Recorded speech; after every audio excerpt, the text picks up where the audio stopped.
क्या आप जानते हो कैसे वीर भगत सिंह भारतीय स्वतंत्रता संग्राम के ऐसे अमर क्रांतिकारी थे जिनका चरित्र साहस, त्याग, बुद्धिमत्ता और राष्ट्र प्रेम का अद्भुत संगम था।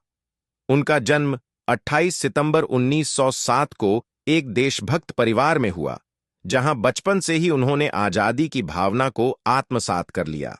भगत सिंह केवल एक क्रांतिकारी ही नहीं, बल्कि एक गहरे विचारक और विद्वान भी थे। वे समाज, राजनीति और दर्शन पर गंभीर चिंतन करते थे और क्रांति को केवल हथियारों से नहीं, बल्कि विचारों से भी जोड़कर देखते थे।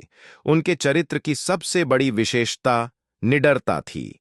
अंग्रेजी शासन के अत्याचारों के विरुद्ध उन्होंने बिना अपने प्राणों की चिंता किए संघर्ष किया। केंद्रीय विधानसभा में बम फेंकने का उनका उद्देश्य किसी को नुकसान पहुंचाना नहीं, बल्कि बहरे शासन को सुनाना था। उन्होंने स्वयं गिरफ्तारी दी, जिससे वे अपने विचार पूरे देश तक पहुंचा सकें। भगत सिंह अत्यंत अनुशासित, ईमानदार और आत्मबल से भरपूर व्यक्ति थे। जेल में रहते हुए भी उन्होंने अध्ययन जारी रखा और फांसी को हंसते हंसते स्वीकार किया। उनका जीवन हमें सिखाता है कि सच्चा देश प्रेम बलिदान, साहस और विचारों की दृढ़ता से जन्म लेता है।